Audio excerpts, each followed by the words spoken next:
දැන් ඩොක්ටර් විශේෂයෙන්ම මේ ජනප්‍රියත්වයට පත් වෙන්නේ විශේෂයෙන් අපි කතා කරොත් අපි හැමෝගෙම ජීවිතවල බොහොම අපි මේ සංවේදී මාතෘකාව බවට පත් වෙන මේ දරුවන් පිළිසිඳ ගැනීම කියන කාරණාව අනිත් රෝගවලටත් විශේෂයෙන් ප්‍රතිකාර කරනවා. නමුත් ගොඩක් දරුවෝ නැති අම්මලා තාත්තලා ඩොක්ටර් ගාවට ඇවිල්ලා මම ඩොක්ටර්ට දවසට කෝලයක් එනවම තමයි අනේ ඩොක්ටර් අපිට කන්සීව් වෙලා බබෙක් කියන ඒ සතුටුදායක ඇමතුම එනවමයි. මේ ප්‍රජනන වෛද්‍ය ක්‍රමවේදයට එන්නේ කොයි කාලෙද? මේකටත් තාත්තගේ මොන හරි බලපෑමක් තිබ්බද නැත්නම් මේක ඩොක්ටර්ගේ කැමැත්තක් මත සිද්ධ වෙච්ච එකක්ද කොහොමද?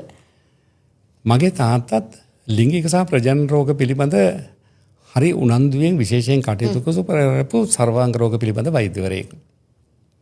මම මේක මගේ ගෘහය තුලත් තාත්තගේ වෛද්‍ය ආයතනය තුලත් දැක්කා. මට පුංචි කාලේ ඉඳන්ම හරි ආසාවක් තිබුණනේ මේ ආයුර්වේදය ගැන. ආයුර්වේදෙත් මේ පැත්ත ගැන මට හරි අවධානයක් තිබුණා. ඒ වගේම මට මුණ ගැහුණා අබේසේකර ගුරු පියාණන්. එතුමා හිටපු නියෝජ්‍ය විදුහල්පති කෙනෙක් මේ ඒ කාලේ අදත් එතුමා ජීවිතුන් අතර නැහැ. එතුමා බොහොම ස්ත්‍රී රෝග පිළිබඳ හරි විශේෂඥ වෛද්‍යවරයෙක්. එතුමා උගන්වන රටාවත් මගේ හිතට වැදුනා. මං හරි ආසාවෙන් මම සර්වාංග රෝග පිළිබඳ ලියාපදිච්ච වෛද්‍යවරයෙක්.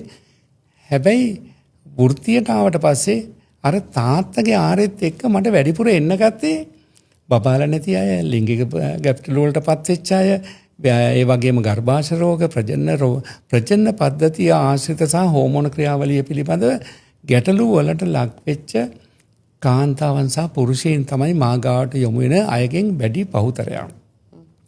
එතකොට මම මේ වෘත්තිය තුල මං ඉගෙනගත්ත දේට අමතරව තිලිනි මං හැමතිස්සෙම උත්සාහ කරන දෙයක් තමයි මං හැමදාම ඉගෙන ගන්නවා කියන එක. මං හැමදාම ඉගෙන ගන්නවා. මං අදත් ඉගෙන ගන්නවා. රෝගියෙකුගේ රෝග විස්තරයක් කියනකොට මං සමහරවිට ඒ තුලින්නුත් මං ඉගෙන ගන්නවා. ඒක ගොඩක් අය කියන්නේ නැති වෙන්න පුළුවන්. ඒක තමයි ඇත්ත කතාව. අපි හැමදාම මේ ශාස්ත්‍රයක් තුල අපි අධ්‍යයනයක යෙදෙන්න ඕනේ. අපි මේවා සොයා බැලීම් කරන්න ඕනේ. ලෝකේ මේවා වෙන්නේ මොන මට්ටමින්ද කියලා තේරුම් ගන්න ඕනේ. ඒ වගේ මේක වර්තමානයේ ආයුර්වේදයේ ලංකාවේ මොන දිශාවටද තල්ලු වෙන්නේ කියන එක බලන්න ඕනේ. එතකොට ඒකේ තියෙන සාධාරණ සහ අසාධාරණ ගැන හිතන්න ඕනේ. රෝගියෙකුට අපි වෙනුවෙන් කළ හැකි උපරිම කැපවීම අපි හිතන්න ඕනේ. රෝගියෙකුට අපි අපෙන් යම්කිසි ප්‍රතිඵලයක් ලබන මට්ටමට රෝගියාව ඒ කියන්නේ මේ රෝගීන් කියන අය එන්නේ මතක තියාගන්න ඕන දෙයක් තමයි ඔවුන් එන්නේ පීඩාවටපත් වෙලා. මොකද බැඳලා අවුරුදු ගණන් සමහර වෙලාවට පෞල් ජීවිත කඩා වැටෙනවා බපාලා නැති ප්‍රශ්නෙන්.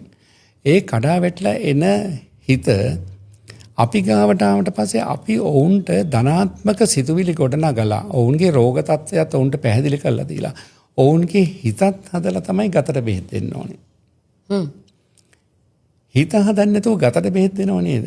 ඒවා බොහොම ඇවිල්ලා අර නිකන් මේ අර කාර්මික වැඩක් වගේ.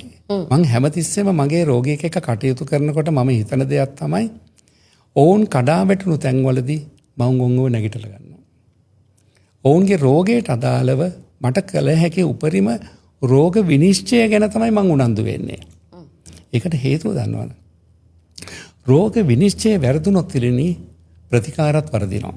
මම නිතරම වෛද්‍යවරයෙකුගෙන් මම දකින දෙයක් තමයි පළවෙනිම විය යුතු දේ තමයි නිවැරදි රෝග විනිශ්චය. රෝග විනිශ්චයෙන් අනතුරුව තමයි අපි ඒ සඳහා කළ යුතු ප්‍රතිකාරය මොකක්ද කියන එක තීරණය කරන්නේ. ඒකට තමයි අපිට ලැබෙන උගත්කම දැනුම පළපුරුද්දක් අපි ආයුර්වේද කියනවා.